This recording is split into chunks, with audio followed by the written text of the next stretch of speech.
लंबोदरपदाम्बुजं शारदा शारदाम्बुजवदना वदनाम्बुजे सर्वदा सर्वदास्माकं सन्निधिं सन्निधिं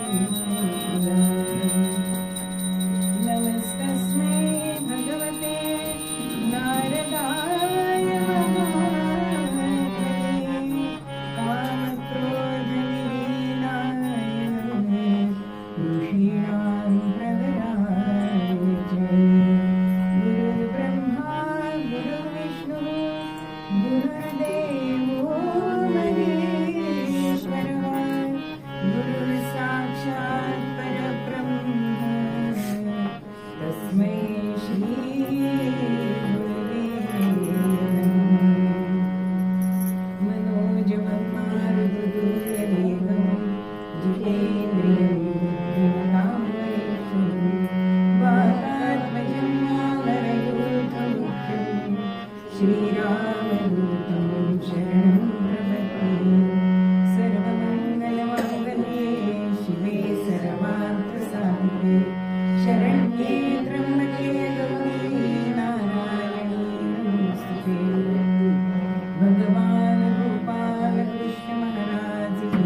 निरूपणाचा अभंग संत ज्यांना रामदास स्वामी असं म्हणतात त्यांचा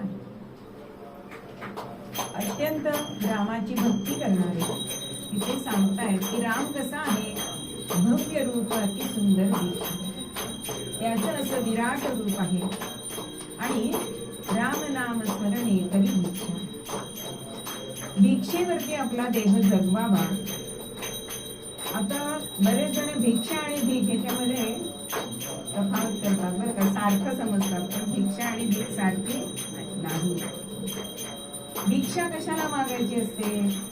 प्रभू चरणी लागण्या लक्षा म्हणून भिक्षा मागायची असते. आणि भिक्षेच्या विषयी समर्थांनी सगळा समाज हा पडताळून पाहिलेला आहे. समाज मनाची स्थिती त्यांनी बघितली आहे.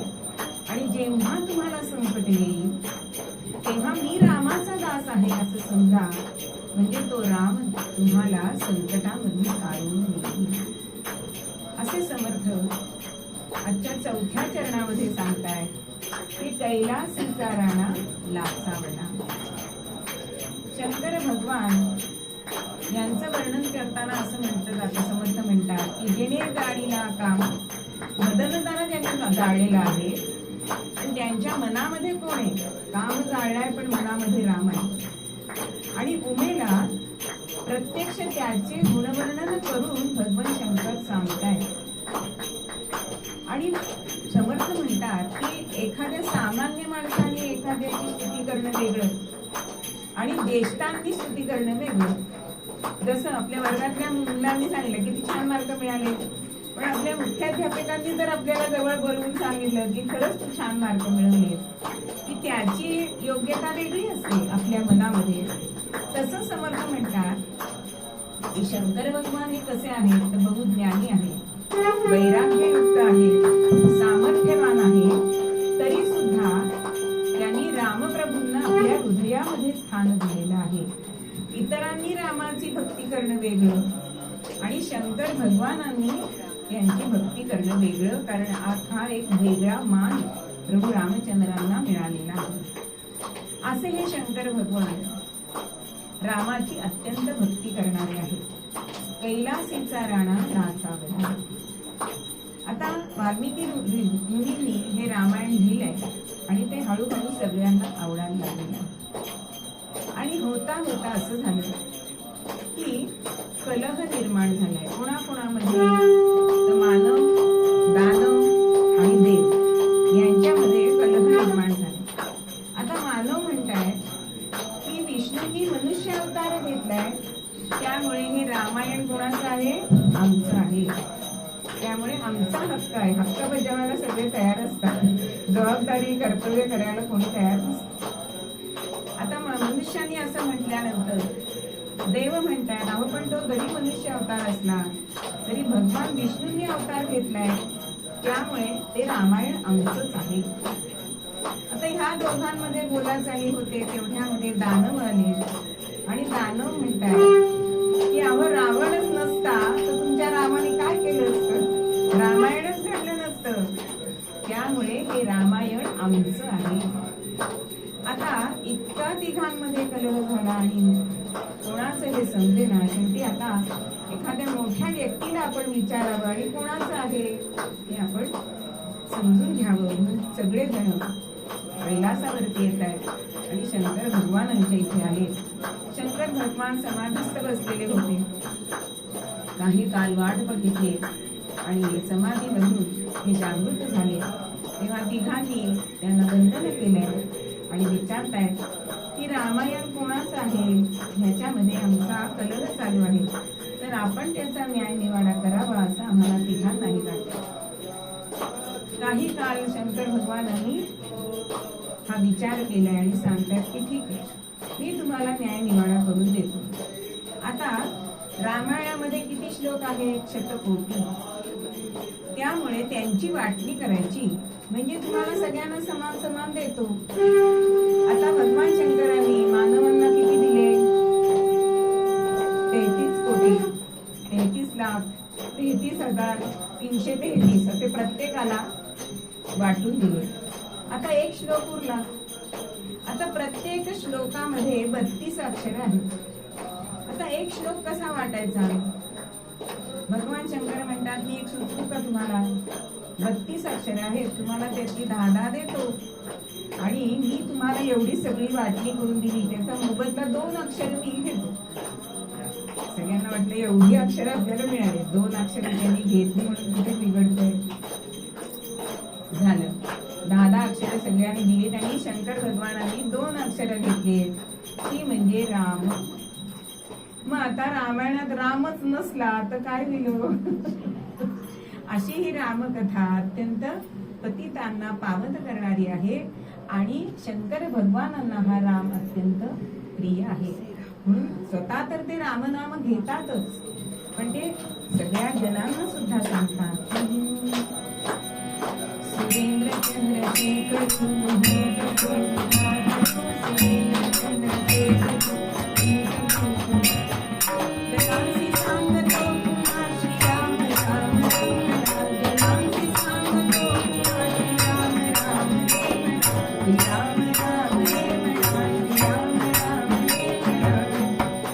स्वतः तर शंकर हे रामाची उपासना करतायत, जप करतायत आणि इतरांना सुद्धा सांगतात.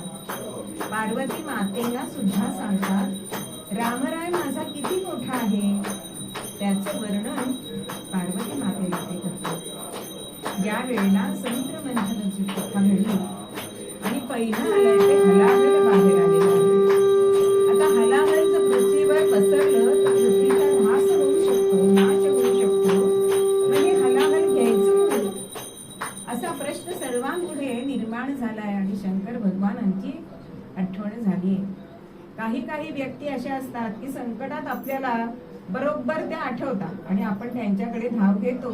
तसे हे सगळे देव शंकरांकडे येत आहेत आणि सांगतायत की हे असं हलाहल प्राप्त झालेलं आहे आणि त्याचं काय करायचं. तेव्हा शंकर म्हणतात की मी ते प्राशन करतो आणि शंकरांनी ते हलाहल प्राशन केलं. पण ते त्याच्या कंठातच राहिलं. का बरं कंठात राहिलं? कारण हृदयस्थ परमात्मा हा राम होता, त्यामुळे ते हलाहल खालीही जाऊ शकेना आणि वैखरीमध्ये राम नाम होतं, त्यामुळे ते बाहेरही गेले. म्हणून शंकरांचा कंठ हा निळा झालाय, म्हणून त्याला नीलकंठ असं नाव पडलं. हल्ली शंकर सगळा निळा दाखवतात, पण तो खरा म्हणजे कर्पूर गौर आहे. फक्त निळा त्याचा कंठ आहे. मग असा हा शंकर शतदा वंदन सदा शिवाला,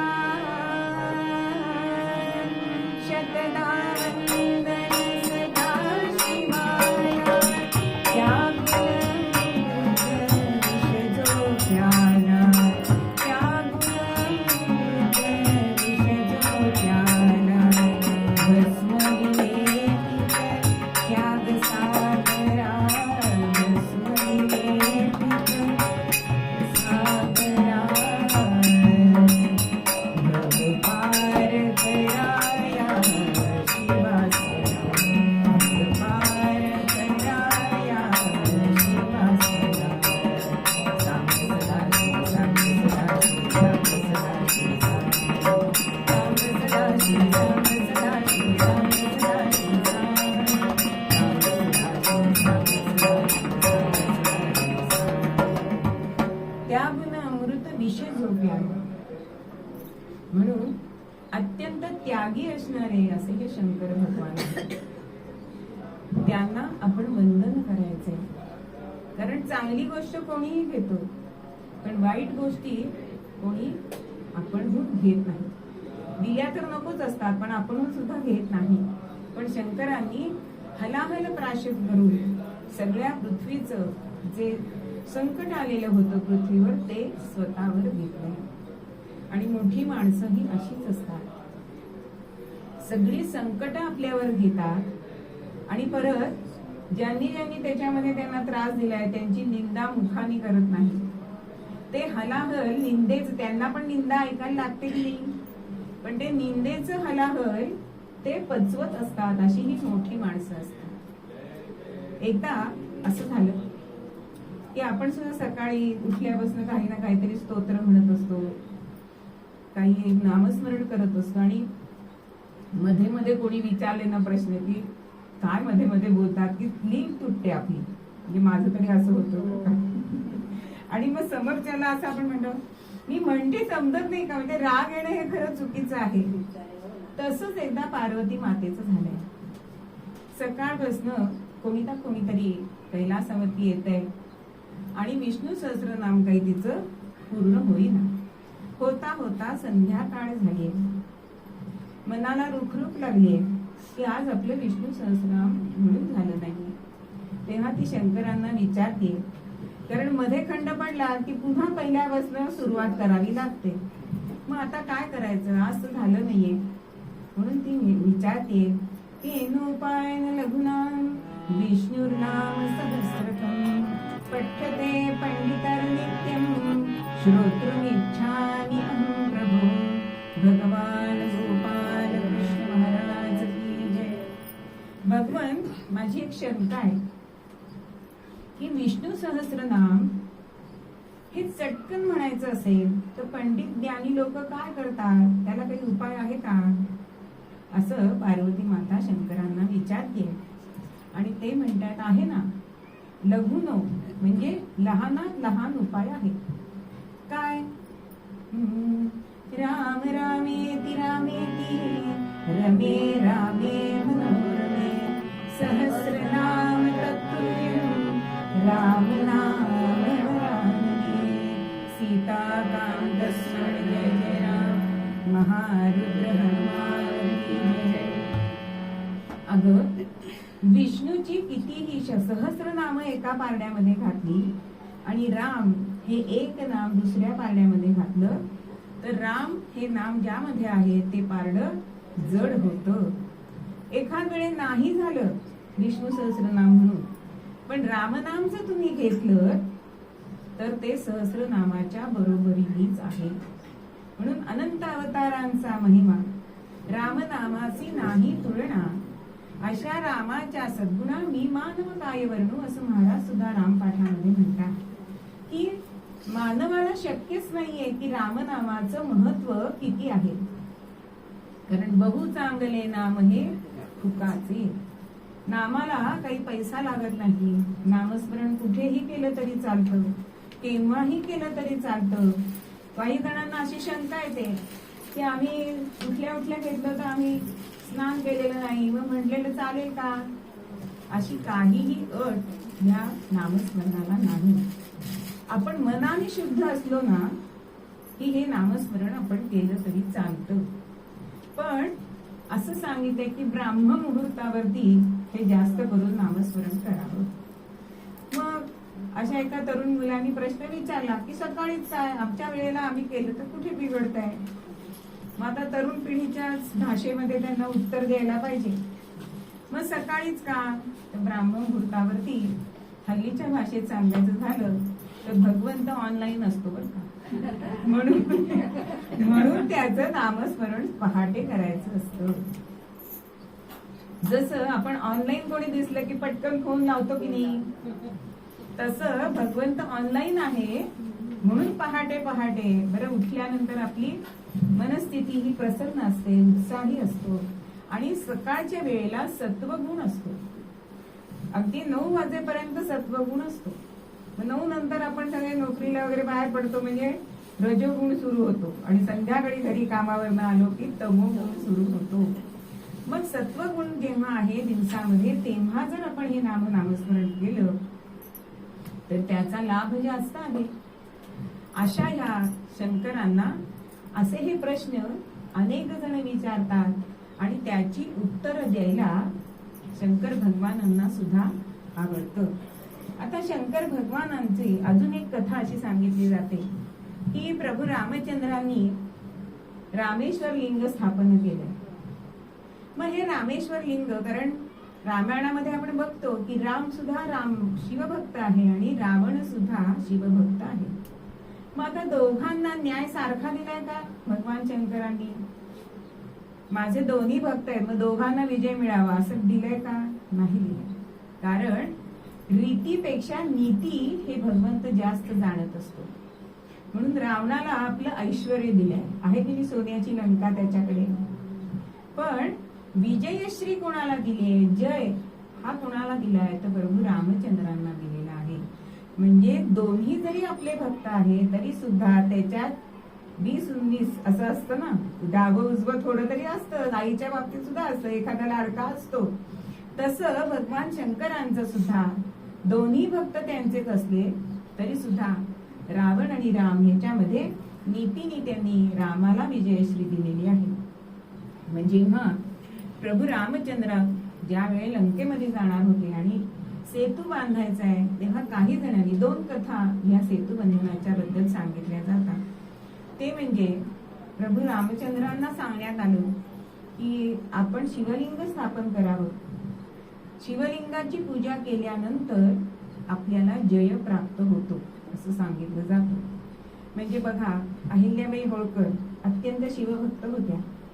आजही त्यांच्याकडे त्यांचं काम आपण गेलो की बघतो, त्यांची कीर्ती आहे, त्यांना यश मिळालेलं आहे.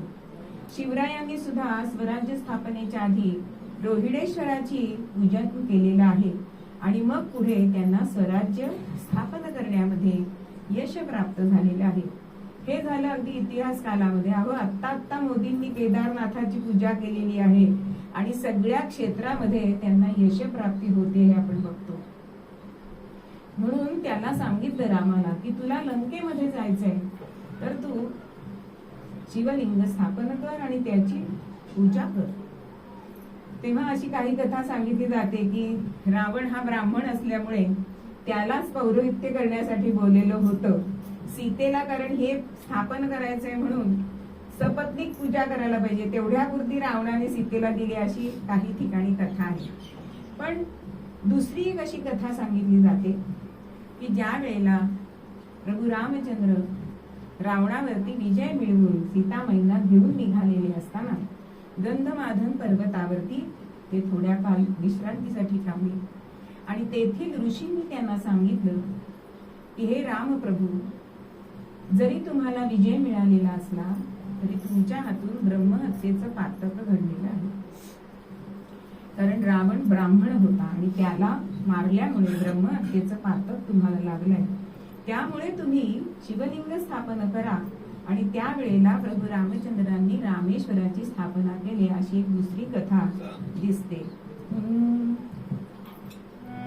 सीतेसाठी शिवलिंग स्थापिले श्रीरामाने सीतेसाठी शिवलिंग स्थापिले राममयी त्या हनुमंताने दिव्यलिंग आणले.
म्हणून आत्मलिंग आणण्यासाठी, ज्योतिर्लिंग आणण्यासाठी प्रभू रामचंद्रांनी मारुतीला पाठवलंय आणि त्याला लिंग घेऊन येण्यास सांगितलंय. मारुती मनोवेगाने गेलाय, पण शंकर भगवान समाधीमध्ये होते आणि त्यामुळे त्यांना ते जागृत करू शकले नाही. इकडे मुहूर्त टळलाय म्हणून सीतामाईने काय केलं, तिथनच वालुका घेतली आणि वाळूचं लिंग स्थापन केलं आणि ते रामांच्या हातामध्ये दिले. आता सीतामाईंनी हे मुहूर्तावर, कारण मुहूर्त महत्वाचा आहे, हल्ली त्याची काही किंमत नाहीये. 12-12:30चं लग्न असलं तरी मुहूर्तावर लागतं असं नाही. हा मंत्री यायचाय, तो संत्री यायचाय, चालेलच. पण गुरुजी का मुहूर्त करून देतात, काढून देतात हे हल्ली आपण बघत नाही. पण मुहूर्तावर एखादी गोष्ट केल्यानंतर त्याचा लाभ आपल्याला जास्त होत असतो हे आपण सध्या विसरत चाललेलो आहोत. तशी सीतामाईने हे लिंग तयार केले आहे, प्रभू रामचंद्रांनी ते स्थापन केले आहे आणि इतक्यामध्ये मारुतीराया लिंग घेऊन आले. आता काल आपण भगवान रामरायाचे गुण बघितले. दुसऱ्याच्या मनातलं ओळखणारे प्रभू रामचंद्र होते. मारुतीरायांच्या चेहऱ्यावरून त्यांना कळलं की मारुतीरायाच्या मनात काय चाललंय. मारुतीरायांच्या मनात असं आलं, एवढी आपण तडतड केली पण शेवटी मुहूर्त काही मिळाला नाही. आता दुसरं लिंग स्थापन झालंय, आता आपण आणलेलं लिंग काय. मारुतीरायांना जवळ बोलवलंय रामांनी आणि ते सुद्धा लिंग स्थापन केलंय. आता तरी मनात शंका होती की सीतामाईंनी केलेल्या लिंगाची प्रथम पूजा होणार असं वाटलं मारुतीरायांना. हे सुद्धा प्रभू रामचंद्रांनी जाणलंय आणि त्यांना सांगितलंय की मारुते, तू आणलेल्या लिंगाची आधी पूजा केली तरच ह्या लिंगाची पूजा केल्याचं फल सगळ्यांना प्राप्त होईल. म्हणून तिथे विश्वलिंग म्हणून आहे बरं का रामेश्वरला, आणि त्याचं आधी पूजन करावं आणि मग रामेश्वराचं दर्शन घ्यावं असं सांगितलेलं आहे. म्हणजेच प्रत्येक ठिकाणी शंकरांनी भगवान जसं त्यांनी आपल्या मनामध्ये रामाला ठेवलंय तसं रामाने सुद्धा शंकरांना आपल्या हृदयामध्ये ठेवलेलं आहे, हृदयामध्ये ठेवलेलं आहे. ज्या वेळेला वनामध्ये प्रभू रामचंद्र, काल तो भाग आपला येऊन गेलाय आख्यानामध्ये, की सीतेचा विरह झालाय आणि लतावेलींना आलिंगन राम देतोय. आता कैलास पर्वतावर बसलेली सीता म्हणजे सती, त्याच्यावर ती प्रभू शंकरांना म्हणते की प्रभू, हा एवढा सामान्य माणसासारखा विलाप करणारा, बायकोच्या वियोगाने अत्यंत दुःखी झालेला, ह्याच तुम्ही ध्यान करता? मला काही हे पटत नाही. अगं हे वरवरच आहे असं शंकर भगवान तिला सांगतायत, पण सतीला काही कळेना. तेव्हा ती म्हणते मी आता ह्यांची परीक्षा घेणार. शंकर म्हणताय तू ह्या भलत्या भानगडीत पडू नकोस, पण नवऱ्याने सांगितलेलं ऐकेल ती बायको सुखी. त्याप्रमाणे सीतामाईंचं रूप घेऊन ही आली, त्या वनामध्ये आली. लक्ष्मणाने एका झाडामागे तिला बघितलंय, आनंद झालाय, कारण सीतामाईंना शोधत होते दोघे जण. दादा दादा, वहिनी इथे दिसतीये. तिथे श्रीराम आले आणि त्या रूपात सुद्धा सतीला ओळखलंय बरोबर, वंदन केलंय. आणि तू का आई इथे आलीस? कारण आपल्या दैवताची पत्नी ही आपल्या माते समान असते, म्हणून तू का आई इथे आलीस, म्हणून तू काही देवी झाली बरं का ती. आणि परीक्षेमध्ये राम उतरलाय. सीतामाईंच्या रूपातली सती त्यांना आशीर्वाद देते की जेव्हा तुमचं रावणाशी युद्ध होईल तेव्हा विजयश्री तुम्हालाच मला घालेल. अशी ही रामवरदायिनी झालेली सती पुन्हा कैलासामध्ये गेली.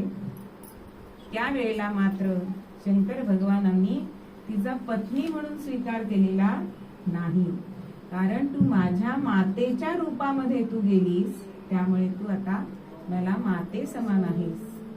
अशी ही दोन्ही दैवत एकमेकांना अत्यंत आवडीने भजत असतात. म्हणून कैलासीचा राणा लाचावला ह्याच्यासाठी जे म्हणतात, ते समर्थ एवढ्यासाठी म्हणतात की शंकर भगवान अत्यंत सामर्थ्यवान असून, ज्ञानी असून, वैराग्यपूर्ण असून सुद्धा प्रभू रामचंद्रांचे गुण ते जाणतात. एखाद्या मोठ्या व्यक्तीने त्यांना जाणणं हा त्यांचा बहुमान आहे हे समर्थ जाणतात. ह्या अभंगामध्ये सुद्धा आपल्याला समर्थ हेच सांगतात की कैलासीचा राणा लाचावला, म्हणून मूळ पद्यामध्ये आपल्याला समर्थ सांगतात. राघवाची कथा कथित भाव, राघवाची कथा कथित भाव, पाती भक्त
सगळ्यांनी एकदा भजन करूया.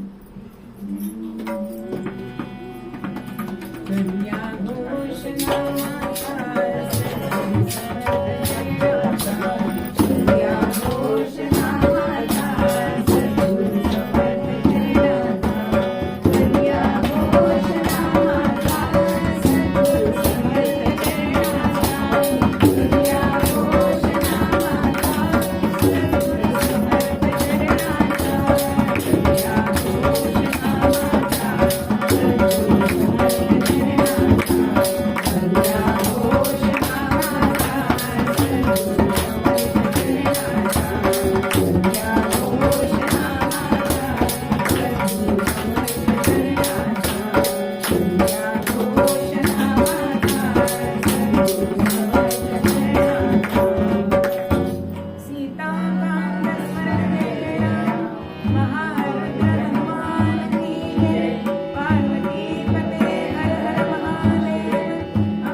पंचवटीमध्ये काय झालं हे बघितलं, पण इकडे अयोध्येमध्ये काय झालं?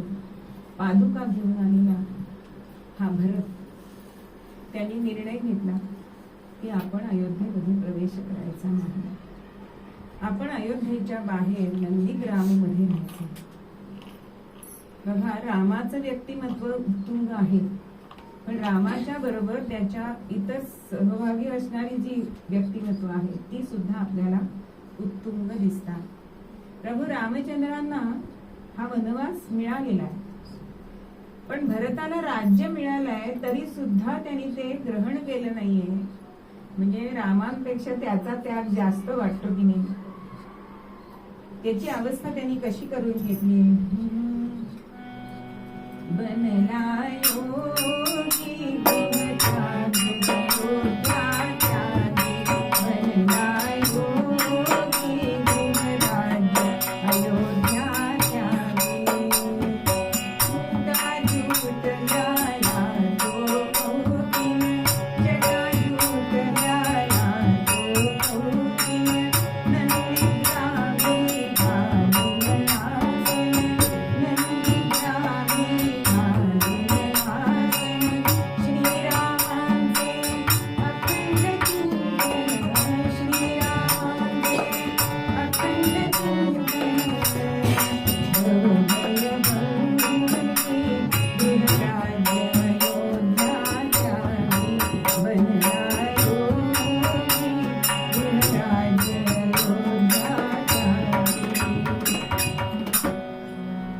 सगळं घर, राज्य, अयोध्या ह्याचा त्याग भरतानी केलाय.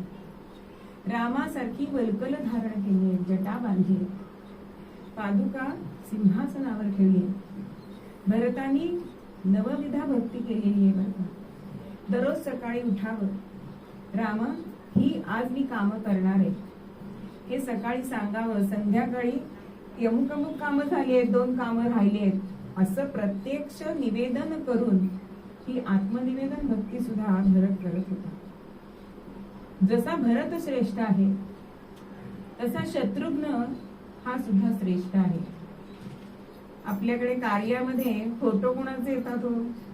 जे फक्त पुढे पुढे करतात ना त्यांचे फोटो येतात, पण जे कोठीच्या वरती असतात त्यांचे फोटो येतात का?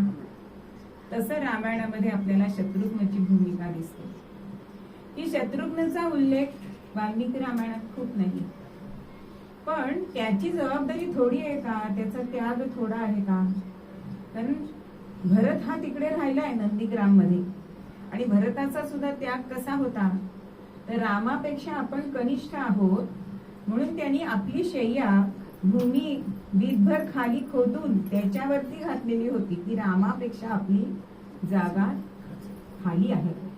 तसा हा शत्रुघ्न राजवाड्यामध्ये राहून अयोध्येचं राज्य इदन्न मम ह्या दृष्टिकोनातून करत होता.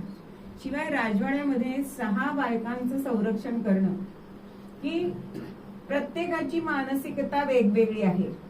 कौशल्या मातेचा राम वनवासात गेलाय म्हणून ती दुःखी आहे. सुमित्रा मनामधनं आनंदी आहे कारण माझा मुलगा रामाची सेवा करायला गेलाय, पण माझी सून एकटी राहिली आहे म्हणून तिला दुःख आहे. कैकेयी माता असं तिच्या मनात आहे की मी एवढं सगळं केलं पण माझ्या पदरात काय पडलं? माझ्या भरताने मला त्याज्य ठरवलंय, म्हणजे वैरी ठरवलंय म्हणून ती दुःखी होती. उर्मिला पतिविरहाने होती, दुःखी होती. भरत तिकडे होता म्हणून मांडवी ती दुःखी होती, आणि आपल्याच बहिणी दुःखी आहेत म्हणून श्रुतकीर्ती सुद्धा दुःखी होती. अशा सगळ्यांची मनोवृत्ती सांभाळून अहो एका बाईचं मन आपल्याला राखता येत नाही, मग 6 जणींचं मन राखायचं आहे, राज्यकारभार करायचा आहे. अशी शत्रुघ्नची भूमिका आपल्याला रामायणामध्ये दिसते. असं प्रत्येक व्यक्तिमत्व आपल्याला रामायणातलं त्यागी दिसतं. रामायण म्हणजे त्यागावर आधारलेला आहे. जो तो मी किती मोठा त्याग करतो ह्याची अहमिका लागलेली आपल्याला दिसते. इकडे रामांनी लक्ष्मणाला आज्ञा केली आणि शूर्पणखेला विरूप केले. इथपर्यंत काल आपलं रामायण झालेलं आहे. आता ही अत्यंत क्रोधित झाली, नकटी झाली, चिड चिडली, क्रुद्ध झाली, नकटी झाली, चिड चिडली,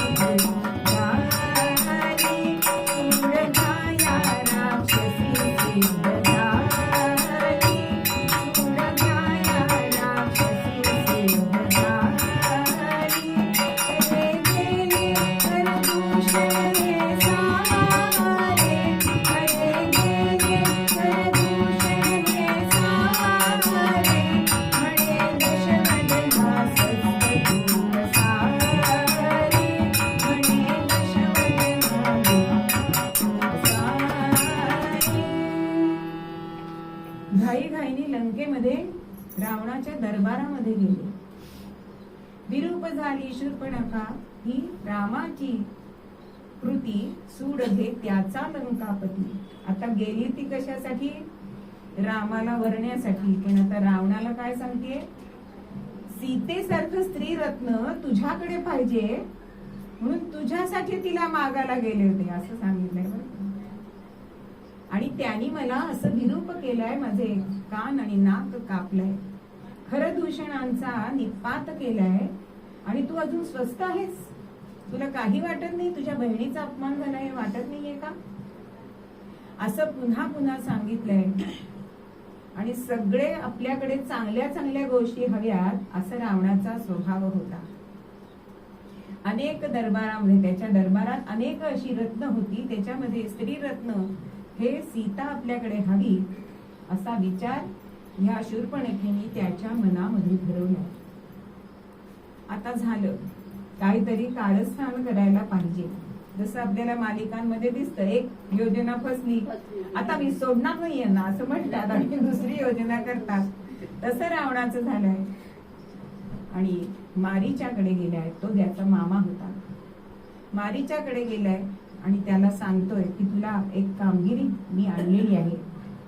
आता मारीच हा रामाला इतका घाबरत होता की र जरी उच्चारला तरी सुद्धा तो चळचळ कापत होता. कारण सिद्धाश्रमामध्ये ज्या वेळेला रामांच्या बाणाने तो इतका लांब उडाला गेलेला होता, योजनांचे योजन, त्यामुळे त्याच्या मनामध्ये रामाबद्दलची भीती होती.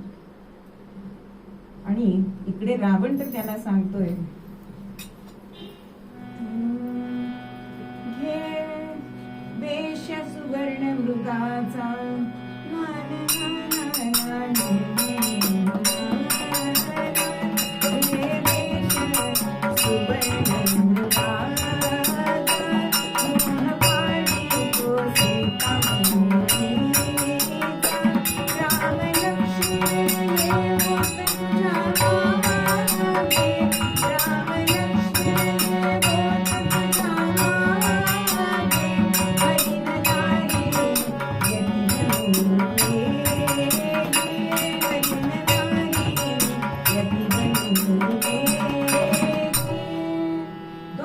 सुवर्ण मृगाचा तुला वेश घ्यायचा आहे, कारण मारीच हा अत्यंत मायावी राक्षस होता. कुठलंही रूप तो घेऊ शकत होता आणि सीतेला मोहात पाडायचंय. राम लक्ष्मणांना तुझ्या मागे ते आले पाहिजे अशी कृती तुला करायची. त्याच वेळेला मी सीतेला माझ्याकडे मी यती वेशामध्ये जाईन, भिक्षा मागीन आणि तिला हरण करून मी घेऊन जाईन. आता मोठा असलेला हा रावणाला उपदेश करतोय की अरे त्या रामाच्या नादी लागू नकोस. पण उपदेश कोणाला आवडत नाही. विनाशकाले विपरीत बुद्धी असं रावणाचं झालेलं होतं. आणि तू मला काही शिकवू नकोस, कारण मानी माझे वचन,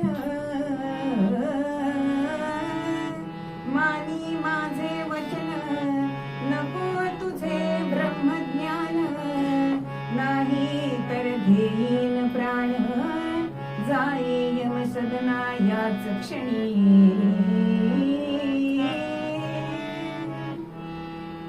रावण सांगतोय तुझं ब्रह्मज्ञान मला नको, मी सांगितलेलं ऐकणार आहेस का, नाहीतर आत्ताच तुला यमसदनी पाठवतो. आता सारा विचार करणारा मारीच मनात विचार करतोय की मृत्यू येणारच आहे, मग रावणाच्या हातून कशाला, रामाच्या हातून आला तर आपल्याला मोक्ष तरी मिळेल.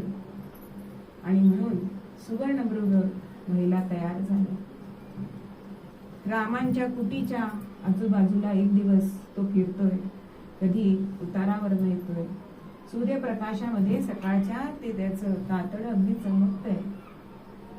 अत्यंत असा हा सुवर्ण मृग कधीच बघितलेला नसल्यामुळे सीतामाईंना मोह पडलाय. पुन्हा पुन्हा निरखतीये आणि शेवटी मनाचा हिया केलाय आणि रामांना सांगते,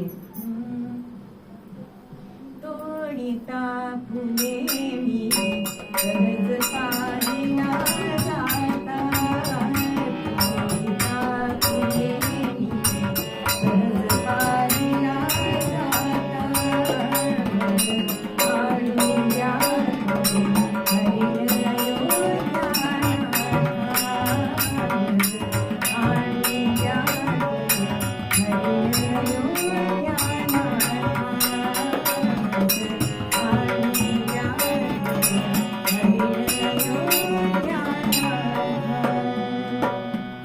चटकन कुटीमध्ये आली आणि बसलेल्या रामांना सांगते, नाथ आत्ताच मी सकाळपासून 4-5 वेळा बघितला आहो, सोन्याचा मृग आहे आणि त्याची खाल मला तुम्ही आणून द्या, त्याची मी कंचुकी शिवीन. आता वनवास संपायला थोडाच काळ राहिलाय, त्यामुळे राजवाड्यामध्ये गेल्यानंतर मी ती सगळ्यांना हौसेने दाखवीन.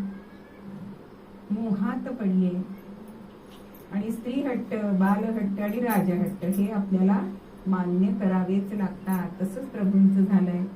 वास्तविक प्रभूंना कळत नव्हतं का की सुवर्णाचा मृग नसणार आहे, पण आपल्या स्त्रीसाठी प्रभू रामचंद्र धनुष्य बाण घेऊन निघाले. लक्ष्मणाला सांगताय की सीतेला, जानकीला एकटी ठेवू नकोस, काही झालं तरी तिला सोडून तू कुठेही जाऊ नकोस अशी आज्ञा देऊन त्या सुवर्ण मृगाच्या मागे प्रभू रामचंद्र गेले. बराच वेळ पाठलाग केलाय आणि लांब वर गेल्यानंतर प्रभूंनी धनुष्य बाण त्यांच्या ओढले आणि तो बाण मारीचाला लागलाय. पण बाण लागता क्षणी हे सीते हे लक्ष्मणा धाव धाव असा आक्रोश त्यांनी केलाय मानवी गाडीमध्ये. तो जानकीच्या कानावर अगदी आला. तेव्हा घाबरली की नाथ काहीतरी संकटामध्ये दिसतायत, म्हणून लक्ष्मणाची विनवणी करते की भाऊजी तुम्ही त्यांच्या मदतीला जा, ते काहीतरी संकटामध्ये सापडले. पण प्रभूंची आज्ञा आहे, सांगतोय दादानी मला सांगितलंय तुम्हाला सोडून कुठेही जायचं नाही. आता आपलं ऐकत नाही म्हटल्यानंतर बऱ्याच गोष्टी सीतेने सांगितले, पण तिला लक्ष्मण समजवतोय. लक्ष्मण लाल कहे लक्ष्मण लाल कहे माता धरिए धीर, कहाँ दुख के जहाँ प्रभु है, दुख में तारन हाय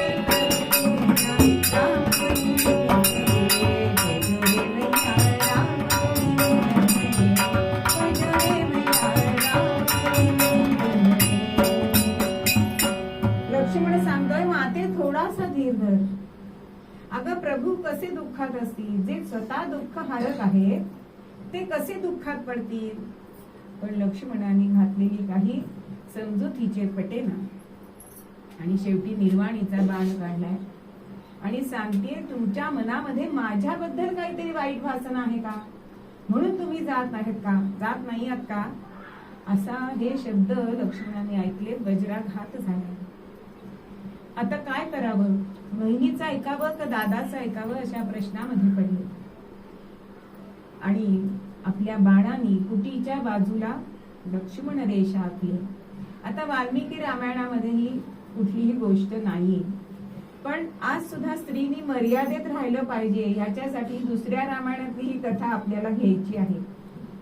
आणि नुसती लक्ष्मण रेषा काढली नाहीये, तर सीतामाईंना सांगितलंय की वहिनी ह्या रेघेच्या बाहेर तुम्ही जाऊ नका. नुसतं सीतेला सांगितलं नाहीये, तर तिथल्या पशुपक्ष्यांना लता वेलींना सांगितलंय. नव्हे नव्हे अष्टदिशांची त्यांनी प्रार्थना केली आहे की माझ्या बहिणीचं तुम्ही रक्षण करा. आणि सीतेला वंदन करून रामांच्या मदतीसाठी लक्ष्मण निघालाय आणि तीच संधी साधून यतिवेशातला रावण तिथे आहे. ठरवल्याप्रमाणे आतापर्यंत झालाय आणि भिक्षा मागण्यासाठी म्हणून पुढे गेलाय. पण त्या रेषेवरती त्याचा पाय पडलाय आणि ज्वालांनी दग्ध झालाय. ह्या रेषेच्या पलीकडे आपण जाऊ शकत नाही हे त्यांनी जाणलंय.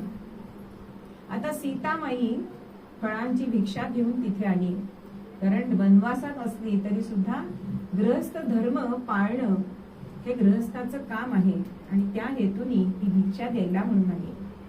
त्यांना पुढे बोलवतीये, पण तो यती काही यायला तयार नाही. तू मला इकडे येऊन भिक्षा घाल, नाहीतर हा मी चाललो असं म्हटल्यानंतर मात्र सीतामाईंचा नाईलाज झालाय आणि ती रेषा ओलांडलीये. त्या क्षणी तिचा हात धरलाय, यतिवेश टाकून दिलाय आणि रावण आपल्या मूळ रूपामध्ये प्रकट झाला. आज सुद्धा आपल्या स्त्रियांनी जर मर्यादा राखली नाही तर का हो 7च्या आत घरात सिनेमे काढावे लागतात. प्रत्येकाच्या मर्यादा, फक्त स्त्रीलाच मर्यादा आहेत असं नाही, प्रत्येकाचं जीवन हे नियमांच्या मर्यादेमध्ये असायलाच पाहिजे. प्रत्येकाने जर आपले नियम पाळले तर समाजाची घडी कशासाठी विस्कटेल, विस्कटणार नाही. अशा तऱ्हेने रावणाने तिला आपल्या वायुमार्गाने जाणाऱ्या रथामध्ये घातलाय आणि तिला घेऊन निघालाय.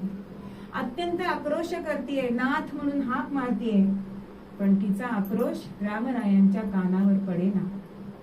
आणि त्या रावणाला ती म्हणतीये, नीच धमा पापराशी, नीच धमा पापराशी, परवधू हरुनिका नरकी जासी, झंपा परवधू हरुनिका नरकी जासी,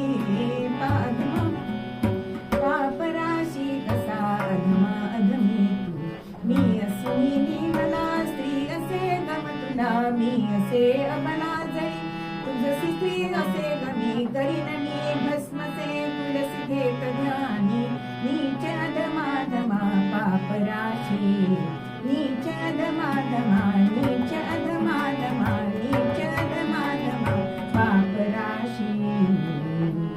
अरे नीचा, कशाला नरकाची वाट धरतोयस? दुसऱ्याची स्त्री हरण करून नेणं ह्याच्यासारखं नरकामध्ये जाण्यासारखं दुसरा मार्ग नाही. मी तुला आत्ता अबला दिसतेय, पण मला तू अबला समजू नकोस.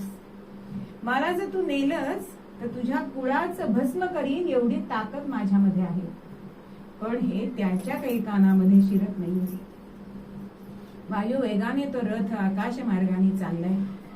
आता होता होता पुढे तिचा आक्रोश एक वृद्ध पक्षी जटायू त्याच्या कानावर पडलाय. जटायू आणि दशरथ हे दोघं अत्यंत मित्र होते. म्हणजे राम सुद्धा जटायूला काका मानत असे. आता ही आपल्या मित्राची स्नुषा आहे हे त्यांनी ओळखलंय आणि तिच्या मदतीसाठी म्हणून हा जटायू तिथे गेलाय. अत्यंत वेगाने आपल्या पंखांचे फटकारे त्याला मारतोय, चोचीने त्याच्यावर आघात करतोय आणि त्याने रावण हा विद्ध झालाय. पण युक्तिप्रयुक्तीने त्याला बोलण्यात गुंतवलंय आणि त्याला विचारलंय की तुझा मृत्यू कशामध्ये आहे? आता सरळ स्वभावाचा असणारा जटायू सांगतोय की माझा मृत्यू माझ्या पंखात आहे. आता त्यांनी असा प्रश्न विचारल्यानंतर जटायू सुद्धा विचारतोय की तुझा मृत्यू कशात आहे? पण रावण सत्य बोलला नाहीये. रावणाने सांगितलंय की माझ्या उजव्या पायाच्या अंगठ्यामध्ये माझा मृत्यू आहे. असं सांगितल्यानंतर जटायूनी जी झेप घेतलीये आणि त्याच्या पायाच्या अंगठ्यावरती चोच मारायला खाली वाकलाय आणि आपल्या हातातल्या खडगाने त्याचे दोन्ही पंख सपासप कापून टाकलेत आणि हा जटायू विद्ध होऊन धरणीवर पडलेला. अत्यंत पराक्रम केलाय पण त्याच्या यश आलेलं नाही. आता प्रभू रामचंद्र हे निघाले, कारण लक्ष्मणाला बघून रामांना असं वाटतंय की अरे मी सांगून सुद्धा तू का तिला सोडून आलास? लवकर आता आपण पर्णकुटीमध्ये जाऊ, कारण मला वेगवेगळे अपशकुन होत आहे. माझा डावा डोळा लवतोय. म्हणजे सामान्य माणसाप्रमाणे रामप्रभू जगतायत बर का, जरी भगवंताचा अवतार असला तरी सुद्धा. दोघे जण चटकन पर्णकुटीमध्ये आले. पण पर्णकुटी ही कशी होती हो? अत्यंत चेतनाहीन झालेली होती. सगळे ते दुगाजीन वगैरे अस्ताव्यस्त झालेले दिसले, कारण इथे काहीतरी झटापट झाली आहे असं दृष्टीला दिसत होतं. सगळीकडे बघतायत पण कुठे सीता दिसेना, जानकी दिसेना. म्हणून कोठे सीता जनक नंदिनी या शब्दामध्ये तिथल्या झाडा वेलींना प्रभू रामचंद्र विचारतायत, विलाप करतायत, शोक करतायत. मनात विचार येतोय कमळं आणायला तर गेली नसेल ना, पण दुसरं मन सांगतंय छे छे, मला सोडून ती कधीच गेलेली नाही. अशी रामांची इतकी अवस्था झाली आहे की त्यांना तो शोक आवरेना. लक्ष्मण त्यांची समजूत घालतोय, पण तरी सुद्धा रामराय शोकातनं बाहेर येईना.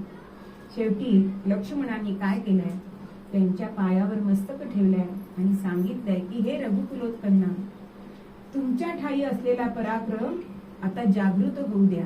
ज्यांनी सीतामाईंना नेलं त्याचा निपात करण्याची ताकद आपल्यामध्ये आहे हे त्यांनी सांगितल्यानंतर रामांचा शोक कमी झालाय. आणि पुढे जात असताना त्यांना हा वृद्ध पक्षी दिसला. आता रामांच्या मनात असं आलं की हा रक्ताने एवढा माखलेला आहे, तर ह्या वृद्ध पक्षानेच माझ्या सीतेला खाल्लं नाही. राम तिथे येत आहेत आणि त्याच्यावर वार करणार एवढ्यामध्ये त्यांच्या कानावरती राम राम असे शब्द आले. आणि जवळ गेल्यानंतर ह्या जटायूला रामांनी ओळखलंय. रामांना जटायूंनी सांगितलंय की मी अत्यंत प्रयत्न केलाय, पण सीतेला घेऊन दक्षिण दिशेला एक राक्षस गेलाय. मी खूप शौर्याने लढलो, पण मला त्याच्यामध्ये अपयश आलं. असं रामांना त्यांनी सांगितलंय आणि मान टाकले. रामांनी त्याचं मस्तक आपल्या मांडीवर घेतलं. जटायूचं औद्धदेहिक त्यांनी केलंय, अग्निसंस्कार केलाय. काय त्या जटायूचं महात्म्य, किती त्याचं भाग्य की राम म्हणतायत की तू मला तुझ्या उपकारामध्ये केलाय, तुझे उपकार मी कसे फेडू, असे राम जटायूंना म्हणतायत. आणि पुढे ते निघाले. तिथे कदंब नावाचा एक वृक्ष होता आणि त्यांनी ह्या दोघांना घेरले. त्याच्यामध्ये अशी शक्ती होती की तो पुढे पुढे त्याच्या फांद्या ओढून त्यांना आपलं भक्ष पकडत असे. पण त्या कदंब वृक्षाच्या वर वार करून रामांनी त्याचा सुद्धा उद्धार केला. त्यातून एक दिव्य अशी मूर्ती गंधर्व बाहेर आला आणि त्यांनी सांगितलंय की तू आता तुला मार्ग हा त्या कदंबाने रामांना सांगितलाय की तू ऋष्यमुख पर्वताकडे पंपा सरोवरावरनं जा, म्हणजे तुला तुझी पत्नीचा शोध घ्यायच्यासाठी तुला मार्ग मिळेल. तिथून प्रभू निघाले आणि चालत जाता जाता एकदम पंपा सरोवराकडे निघाले. आता लक्ष्मणाला वाटलं की आता मी कुठे चालले, इकडे वाट वेगळी करून कोणाला दर्शन द्यायला चाललाय. मी दर्शन द्यायला नाही, दर्शन घ्यायला चाललो. कोणाचं? तर शबरी मातेचं. कोण होती ही शबरी? मलय पर्वती गायली राजकन्या, मलय पर्वती गायली राजकन्या, भिन्न जाती करी जगे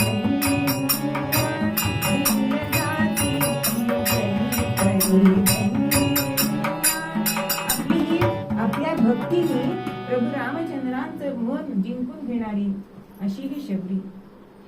आणि ही शबरी माता किती वर्ष वाट बघत असेल? 80 वर्ष रामांची वाट बघत होती. म्हणजे किती तितिक्षा माणसाला असायला हवी. आज आपल्याला वाटतं आज मी वाट बघते लगेच मला मिळालं पाहिजे, असं नसतं. म्हणजे गुरुसेवा करून गुरूंनी मतंग ऋषींनी तिला आशीर्वाद दिलाय की तुझ्या भक्तीने तुझ्या सेवेने मी प्रसन्न झालोय, तुला काय हवं असेल ते माग. तेव्हा ती म्हणते मला प्रभू दर्शनाशिवाय माझ्या कुठलीही अपेक्षा नाही, तर माझ्या जीवनामध्ये प्रभू दर्शनाचा योग यावा. तेव्हा तिला त्यांनी सांगितलंय की तुझ्या कुटीमध्ये रामप्रभू चालून येईल आणि त्यांनी आपला देह ठेवलेला आहे. पण गुरुवचनावरती निष्ठा ठेवणारी ही शबरी दररोज सकाळी उठावं, आपलं अंधीक आवरावं, रस्ता झाडावा. बरं कुठल्या रस्त्याने येईल असं माहिती होतं का हो? आपल्या कुटीच्या चारही बाजूंचे रस्ते झाडते, रस्ते स्वच्छ करते, त्याच्यावरती फुलांच्या पायघड्या घालते, हार गुंफून ठेवावे, शीतल पाणी आणावं, रानमेवा गोळा करावा आणि रामांची वाट पाहत रामनाम घेत बसावं. इतकी बरं संध्याकाळ झाली, राम आले नाहीत, आज आले नाहीत, उद्या येतील, अशी मनाची समजूत घालावी. होता होता उपवास व्रत आणि इतकी कृश झाली की निश्चित पडून राहायला लागली. तेव्हा कावळ्यांना असं वाटायचं की ही मेली, म्हणून तिच्या शरीराचे लचके तोडण्यासाठी कावळे यायचे. त्यावेळेला ती त्यांना म्हणायची, कागा कागा सब कुछ खाइए, कागा कागा सब कुछ खाइए, चुन चुन खाइए मांस, दोने नामत खाइए, दोने नामत खाइए, प्रभु देखन की आस में जुड़े भैया राम गोविंद हरे, जुड़े भैया राम गोविंद हरे, जुड़े भैया राम गोविंद हरे. तुम्ही माझं सगळं खाल्लं तरी चालेल, पण माझे डोळे मात्र खाऊ नका, कारण त्या डोळ्यांनी मला प्रभूंचं दर्शन घ्यायचं. असं होता होता अनेक वर्ष गेली आणि एक दिवस तिचं भाग्य फळाला आलंय. ते निळं सावळं परब्रह्म तिच्याच कुटीकडे येत आहे. मस्तकावर जटाजूट बांधलेले आहे, खांद्यावरती धनुष्य आहे, पाठीवर भाता आहे, बरोबर सौमित्र आहे आणि अशी हे प्रभू रामचंद्र तिच्या कुटीमध्ये आले. अत्यंत आनंद झालाय. कुटीमध्ये त्यांना घेतलंय, पदप्रक्षालन केलंय, केलेले हार त्यांच्या गळ्यामध्ये घातले आणि आणलेला रानमेवा पुढे ठेवला, बोरांची करंडी पुढे ठेवली. आता हा भावभक्तीचा मेवा प्रभू खायला सुरुवात करताय. द्रोणात दिले, करंडी जरी पुढे ठेवली तरी. आणि प्रभूंनी काय केलं, एक बोर उचललं आणि बघतायत तर त्याला भोकं दिसली, दुसरं ठेवलं, दुसरं घेतलं. अहो सगळ्याच बोरांना भोकं. म्हणून ते म्हणतायत की शबरी ही फळं पक्ष्यांनी खाल्लीत का ग? तेव्हा ती म्हणते रक्षते खगांची नव्हेत देवा रक्षते खगांची नव्हेत देवा मीच साखीला सोये गोडवाणी गोडते म्हणी पुढे ठेविली गोडते म्हणी पुढे ठेविली रसवान रखिला लागली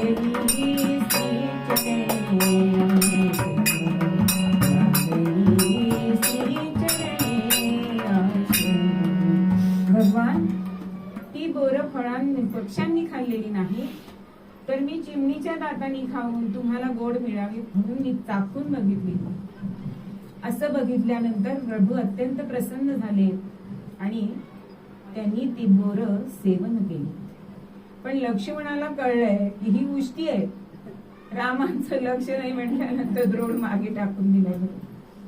पण प्रभूंच्या नजरेतनं काहीही सुटत नाही आणि पुढे हीच बोरं त्या द्रोणाचा द्रोणागिरी पर्वत झालाय आणि त्या बोरांची संजीवनी झाली. आणि जेव्हा रावणाच्या युद्धामध्ये त्याला शक्ती लागली तेव्हा तीच बोरं या ना त्या रूपाने भगवंतांनी त्याच्या पोटात वेलेली आपल्याला दिसतात. म्हणून धन्य ती शबरी आणि धन्य तिची ती बोरं. अशी शबरी मातानी सुद्धा जसं भरताने नवविधा भक्ती केली तशी शबरीने सुद्धा केली. तरी सुद्धा रामांनी तिला उपदेश केला आणि तिला पुढचा मार्ग विचारला. तेव्हा शबरी माता सांगते, जारुष्यमुख पर्वती जारुष्यमुख पर्वती सुग्रीव तुला साय होईल. कष्टी आहे तोही कष्टी आहे तोही उभयांचे कार्य सिद्ध जाईल. राम राम राम हरे हरे राम राम राम राम सीतापती राम. सीतामाईंचा शोध करण्यासाठी पुढचा मार्ग शबरी मातेने सांगितला की ऋषमुख पर्वतावरती जा, तिथे सुग्रीव तुम्हाला भेटेल आणि तो सुद्धा तुमच्यासारखाच दुःखी आहे. दोघं तुम्ही समदुःखी आहात, त्यामुळे तुमचं कार्य एकमेकांच्या मदतीने हे सिद्धीच जाणार आहे. एवढं रामांना सांगितलंय आणि आपल्या पंचप्राणांची आरती करून आपला देह त्यांच्यामध्ये विलीन केलेला आहे. शबरी मातेला तिचा निरोप घेऊन प्रभू रामचंद्र ऋषमुख पर्वताकडे निघाले. ऋषमुख पर्वतावरती हा सुग्रीव राहत होता. किष्किंधा नगरीचा खरा म्हणजे हा राजा आणि वालीचा धाकटा भाऊ. पण वालीनी त्याला हद्दपार केलेले होतं. नवे नवे त्याची पत्नी सुद्धा आपल्याकडेच घेतलेली होती.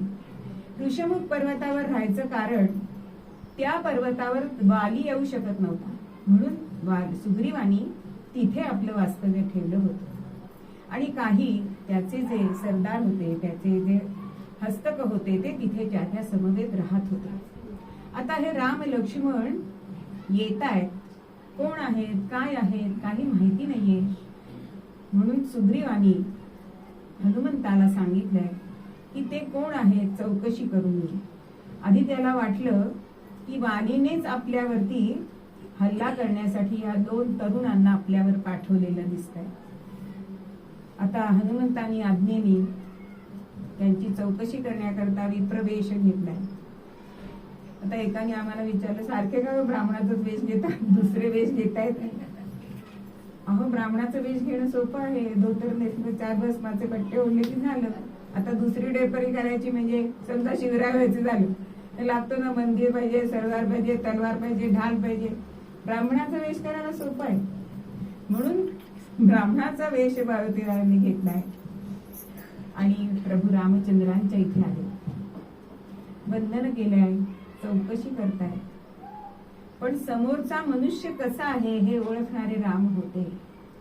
बुद्धी चातुर्य त्यांच्या बोलण्यातनं दिसत होतं. वाक चातुर्य हनुमंतांच्या बोलण्यातून रामांना कळत होतं.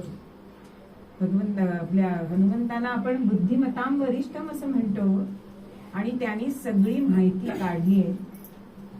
प्रभू रामचंद्रांनी सांगितलंय की माझी पत्नी, तिचं हरण झालेलं आहे आणि तिच्या शोधार्थ मी निघतोय आणि सुग्रीवाशी माझी भेट झाली तर ते मला सहाय्य करतील असं मला कळलेलं आहे, म्हणून आम्ही इथे आलेलो आहोत असं म्हटल्यानंतर मारुती आपल्या वेशामध्ये प्रकट झाला आणि राम राम कहते हुए हरी चरण को लाए.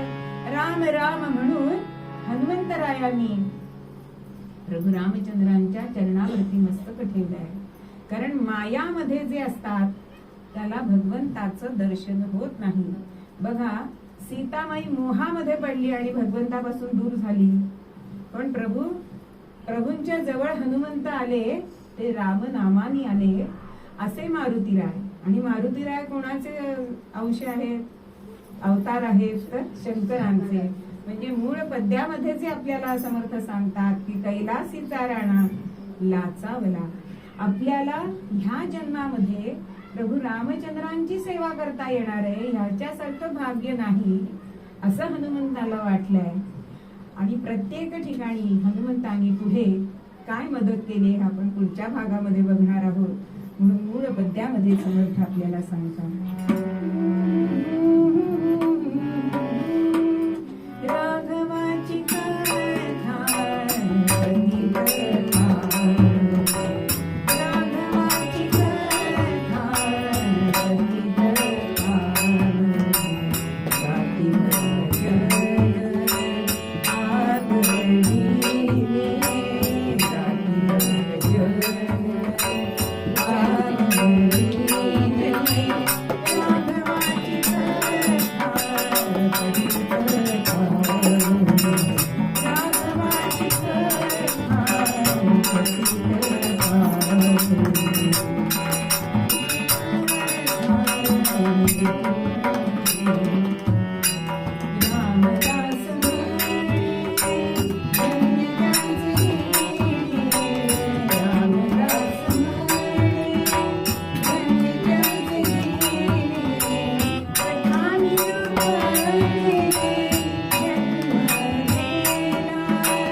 झालेली कीर्तन सेवा प्रभू रामचंद्रांच्या आणि सद्गुरूंच्या चरणी अर्पण करून एक मागणं मागते.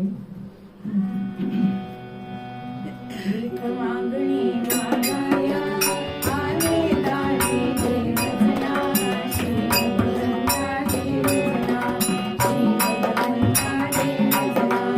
नाम तुझे सरणाला, नाम तुझे सरणाला, शांती दे चित्ताला. श्री भगवंता देवजना, श्री भगवंता नाम तुझे देवायाला, नाम तुझे देवायाला. सुंदरवाणी देवजना, श्री भगवंता देवजना, श्री भगवंता देवजना. रूप मनोहर बघण्याला, रूप मनोहर बघण्याला, दृष्टी दे करणारा. श्री भगवंता देवजना, श्री भगवंता देवजना, श्री भगवंता देवजना. नाम तुझे दे ऐकाया, नाम तुझे दे ऐकाया, ज्ञान देतो श्रवणाला. श्री भगवंता देवजना, श्री भगवंता देवजना, श्री भगवंता देवजना. नाम तुझे दे सांगाया, नाम तुझे दे सांगाया, स्फूर्ती शक्ती दे मजला. श्री भगवंता दे मजला, श्री भगवंता दे मजला, श्री भगवंता दे मजला. दीन दुबळा कोणी दिसता, दीन दुबळा कोणी दिसता, उदार